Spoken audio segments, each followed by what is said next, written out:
So today we are going to be unboxing and installing these guys right here. This is a pair of tail lights for a Mini Cooper. This is the R56, 57, 58, or 59. So 2007 to 2013 Mini Cooper rear tail lights. So I know it's going to be for a subset of population, but if you're interested in making your tail lights look a little cooler, and that's what I'm hoping for here. So we're going to put this on my 2013 R56 Mini Cooper S. Without further ado, let's get into this guy.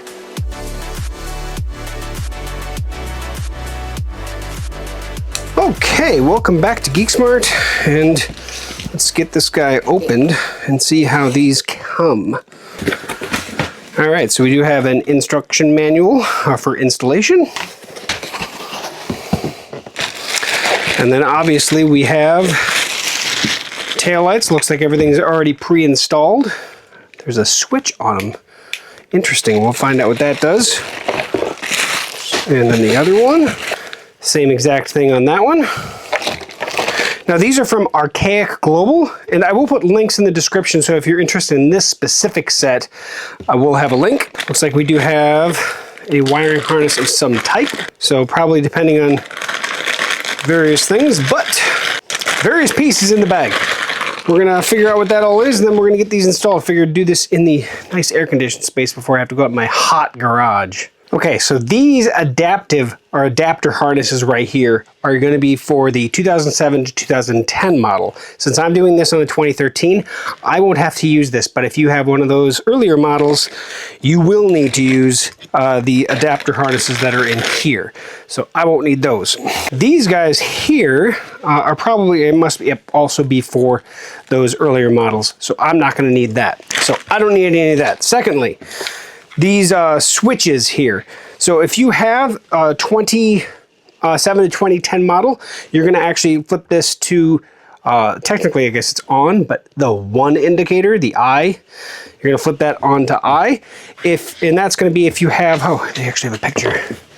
So the earlier models with the center bumper light.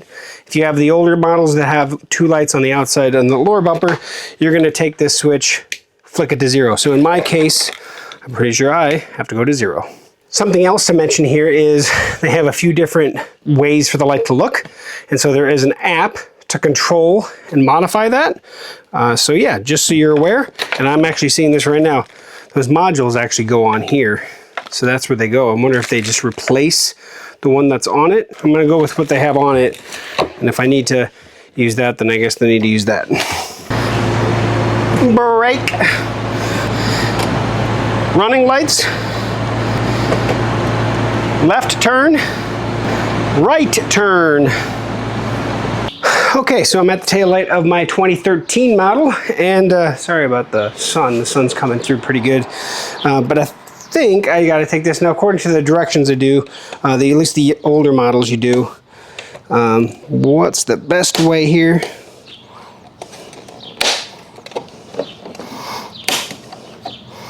I don't want to break it. I just want to go slow and steady. Hey, look at that. Looks like there are 1, 2, 3, 4, 5, 6 clips, mainly on the inside track. Although it does have, no, there are 2 more on the outside as well. So obviously you just want to be careful because this is plastic, but you can see what those clips look like. They're just, they're actually on the light. But yeah, just take your time and slowly pry, and out she comes. Now I'm gonna get the other one out too. All right, that's that. Okay, I'm gonna start on the left one because it's just better with the sunlight. And I'm gonna need a Torx 20 bit. There are 3 screws. I have it in my screw gun, and T20. Booming down there. Okay, now supposedly behind the light there's a hidden clip that you have to undo the fastener. So I got to get into here. And this one, this is going to be interesting because I'm going in blind. Well, I think I may have gotten it.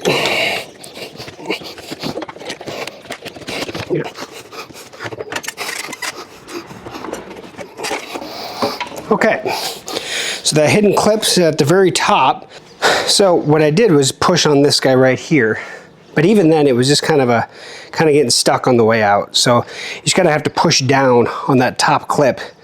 It's weird that it's kind of this S shape weird. I don't know, I don't know if it's broken or not. But either way, that is the light. I'm gonna get the other one popped out before we do any change out. Let's take out the access panel. This one's a little tighter because of the sound. Just gotta get your hand up in there.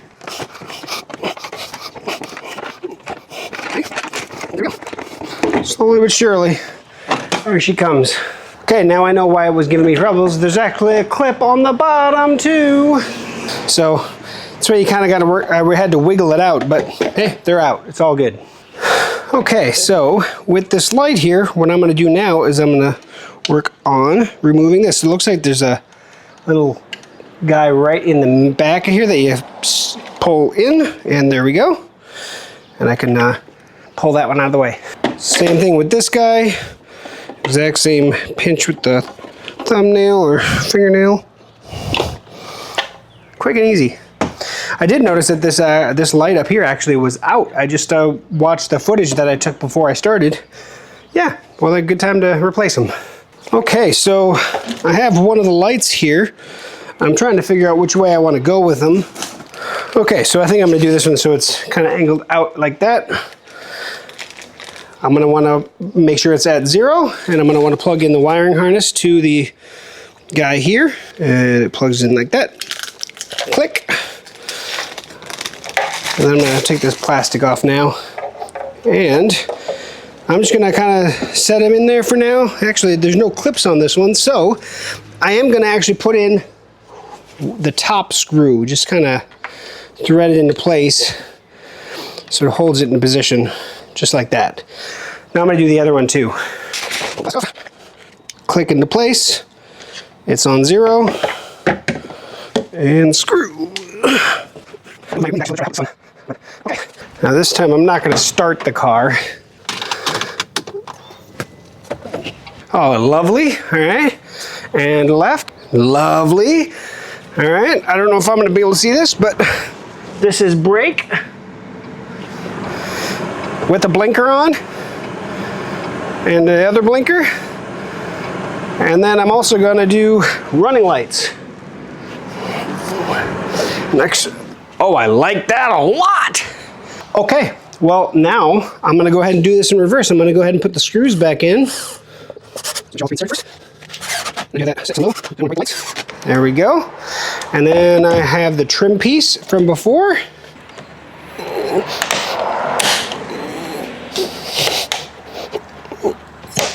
Boom, bata boom. Now the other one.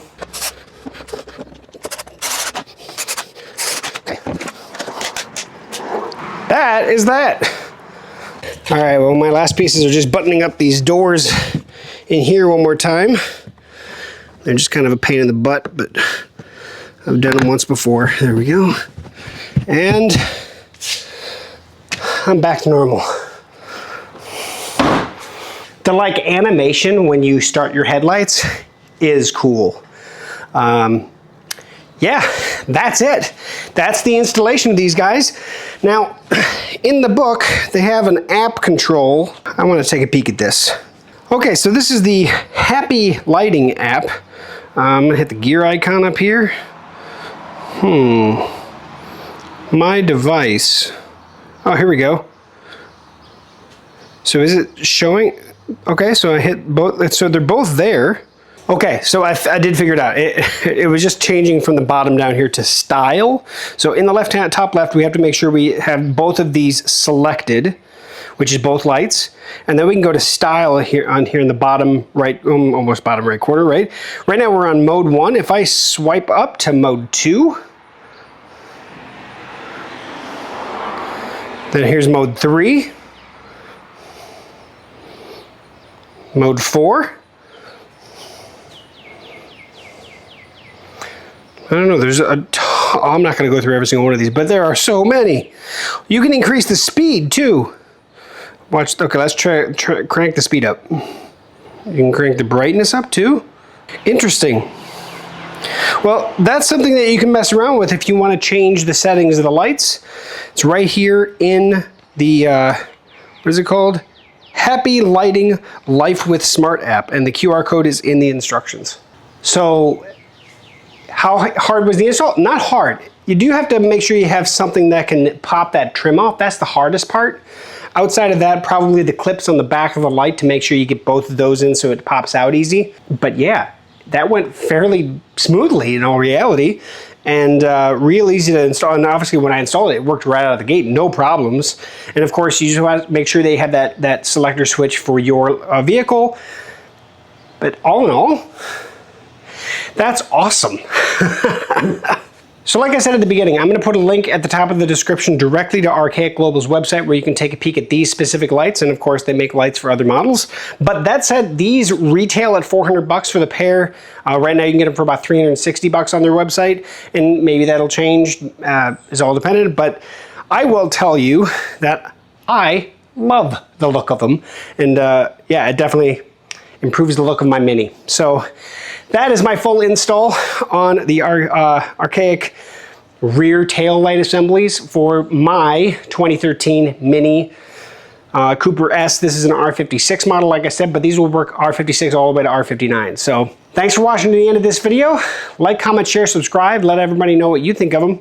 I think they look awesome. Thanks for watching, and 93 degrees out here, and I am sweating.